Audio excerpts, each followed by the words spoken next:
നമുക്ക് ഇന്നൊരു normal pant എങ്ങനെ അടയാളപ്പെടുത്തുക എന്ന് നോക്കാം. ഈ പാൻറ് ഇപ്പം മോഡൽ പാൻറ്റാണ്, അതിന് പകരം നമുക്ക് നോർമൽ പാൻറ് ആദ്യം എങ്ങനെ അടയാളപ്പെടുത്തുക എന്ന് നോക്കാം. അതിന് വേണ്ടിയിട്ട് നമ്മൾ ആദ്യം എടുക്കുന്നത് നീളം 21.5, നീളം 21.5 അതിവിടെ എഴുതി വെച്ചിട്ടുണ്ട്. ഇനി വീതി ഇങ്ങനെ വലിച്ചു പിടിച്ചിട്ട് വേണം നമ്മൾ വീതി അടയാളപ്പെടുത്താൻ. അതിന് വേണ്ടിയിട്ട് വീതിൻ്റെ ഇവിടെ നിന്ന് മുതൽ ഇവിടം വരെ 11 ഇഞ്ച് വീതി, 11 ഇഞ്ച് വീതി വരുന്നു. ഇനി ഇവിടുന്ന് ഇങ്ങോട്ടേക്ക് താഴ്ത്തുന്ന നീളം, ഇവിടുന്ന് ഇവിടേക്ക് താഴ്ത്തുന്ന നീളം 9 ഇഞ്ച്.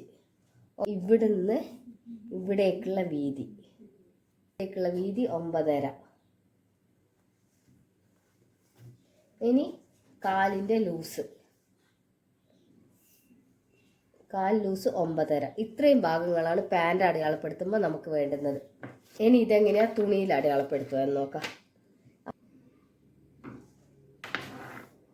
അടിച്ചു പോകേണ്ട ഒരു 1.5 ഇഞ്ച് അടയാളപ്പെടുത്തുന്നത്, ഒരു 1.5 ഇഞ്ച് താഴെ അടിച്ചു പോകാൻ അടയാളപ്പെടുത്തുന്നത്.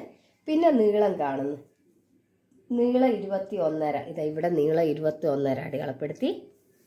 അവിടുന്ന് മേലേത്തേക്ക് ഒരു 2 ഇഞ്ച് ബാൻഡിന് വേണ്ടിയിട്ട് അടയാളപ്പെടുത്തുന്നത്. എന്നിട്ട് നമ്മൾ താത്തുന്നു 8.5. ഇവിടുന്നാണ് ബാൻഡിൻ്റെ മേലെ എന്നല്ല, ഇവിടുന്നാണ് താത്തുന്നത്. ബാൻഡ് ഇതിൻ്റെ മേലേക്ക് വന്നിട്ട് ഇതാക്കും. എന്നിട്ട് ഇവിടുന്ന് ഇങ്ങനെ താത്തി കൊടുക്കുന്നു, 8.5 ഇഞ്ച് അടയാളപ്പെടുത്തുന്നത്. ഇനി ഇവിടുത്തെ വീതി വരുന്നത് 11 എന്ന് പറയുമ്പോൾ 5.5. മേലത്തെ വീതി 11 വന്നത്, അത് 5.5.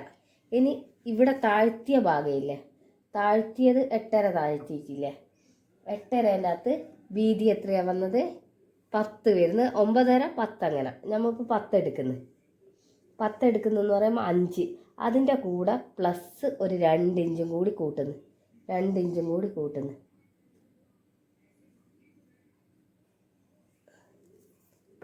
എന്നിട്ട് നമ്മൾ ഇവിടത്തേക്ക് ഒരു സ്ട്രെയിറ്റ് ലൈന് കൊടുക്കുന്നു, ആദ്യം കണ്ടയിലേക്ക്. എന്നിട്ട് ഇവിടുന്ന് ഇതിലേക്ക് ഷേപ്പ് കൊടുക്കുന്നു. നമ്മൾ 2 ഇഞ്ച് എക്സ്ട്രാ എടുത്തിട്ടില്ല, ആ 2 ഇഞ്ചിലേക്ക് ഷേപ്പ് കൊടുക്കുന്നു. പിന്നെ കാലിൻ്റെ ലൂസ് 3/4, അതിൻ്റെ കൂടെ ഒരു ഇഞ്ചോ 1/2 ഇഞ്ചോ എക്സ്ട്രാ ഇട്ടിട്ട് ഈ 2 ഇഞ്ചില്ലേ, ഈ 2 ഇഞ്ചിൻ്റെ അകത്തുനിന്നാണ് നമ്മൾ ഷേപ്പ് കൊടുക്കുന്നത് ഇതിലേക്ക്.